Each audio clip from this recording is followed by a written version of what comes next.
could each take it. Just you get it to 4 points. Just what happened after that? Was it just too much of their paint attack and not being able to stop them in the interior? I actually think it was more of us. We ran out of gas, and they just kept going. And they had a lot of firepower off the bench, and they could sub and continue to go. And we just ran out of gas. In the back of the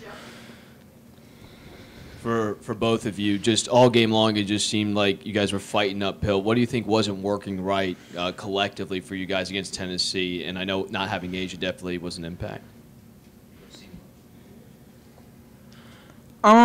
It would probably had to be just our execution throughout the whole game. I think we had a lot of effort and we were competing really well, but it all boils down to execution and doing the right plays. Greg.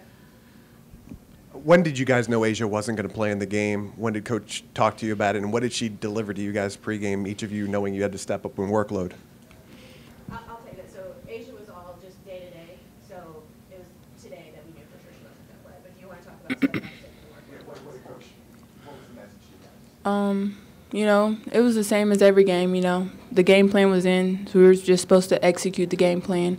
And the bench was supposed to provide us some power off the bench. And I think a few of our players did that for us. Like, for example, Lily Grissett. I feel like she played a very great game today. And we're just going to keep building, you know. We came together in the summer. You know, we're just still slowly working everything out, even though it's a new year. But we'll get through those kinks.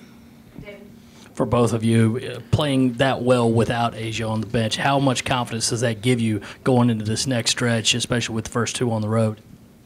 I think this is a great thing to know that we can provide offense without Asia, and when she comes back, we're going to be even better. So.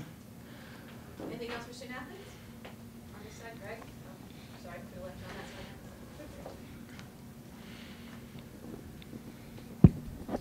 Alexis, going up against Mercedes Russell and Jamie Narid, I guess, what did you see from them, and how were you able to kind of force a lot of turnovers out of them? Well, Jamie Narid, she's very right-handed, so we tried to deny her we tried to deny her right hand a lot, and you know she didn't have as many points as she normally did, so I feel like we did a good job on her. Mercedes Russell, she's just a big body. She's gonna do what she's gonna do what she has to do every game. And, you know, being an undersized post is not easy, but I feel like I did a good job on her tonight. Michelle. Ty, you guys were limited to 4 assists. Was it a little tough out there, obviously without Asia being out there, but just sort of to get into the regular execution of your offense? I'm sorry, I didn't hear you the first part. You only had like 4 assists, the entire team. Was it just hard to get into the execution of your offense? Yeah, like I said, it just comes down to execution and finding an open person and then like finishing the play.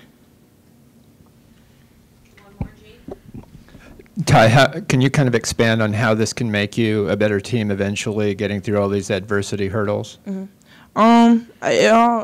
Adversity is a hard thing to overcome, and I think we do a pretty good job at that. And when Asia comes back, we're just going to have more firepower, and then we're going to have more rotations for bench and starters, so then we have more gas to continue to go. Thank you, ladies. Thank you.